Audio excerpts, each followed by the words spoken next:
咱来看2024年巴黎奥运的开幕式，法国按算要刷去塞纳河边，不过这个水质一向是拢真歹，而且政府嘛不准这个人民伫遮受水。为了奥运会当顺利来进行，法国政府即马按算要开15亿的美金，差不多是548亿的台票，要来好好啊改造这条河。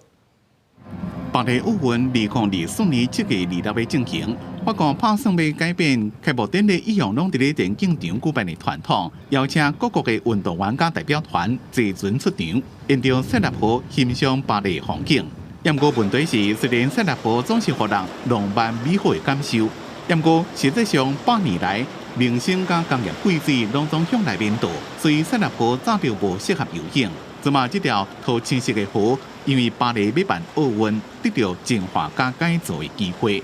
A lot of cities are watching Paris right now because the Olympics are happening in Paris. So being able to swim here, I think, will make a lot of other cities invest in infrastructure, invest in projects to be able to clean up their own rivers. 这是1935年国际吹过伫塞纳河办游泳比赛进行。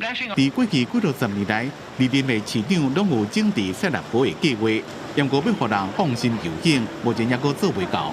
伫2024年巴黎奥运，将会办马拉松游泳加铁人3项的比赛。为了要办奥运，巴黎市政府准备了几多年，按算要开15亿美金，换算台票是548亿来整治塞纳河。We will have marathon swimming and triathlon, so for the Olympics and the Paralympics games, so in the Seine.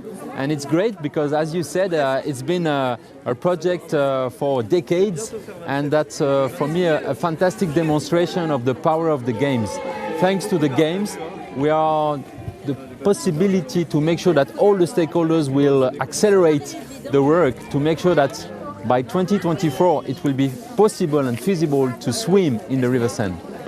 根据调查，有70%的当地人对塞纳河的感受是垃圾、污染、臭。不过巴黎副市长讲，即马正伫咧建立储存设施，避免下水道的废水甲河水乱做伙，去污染着塞纳河。伫奥运结束了后，这条河按算伫2025年热天重新对所有人开放。公司新闻新乐配编写。今仔日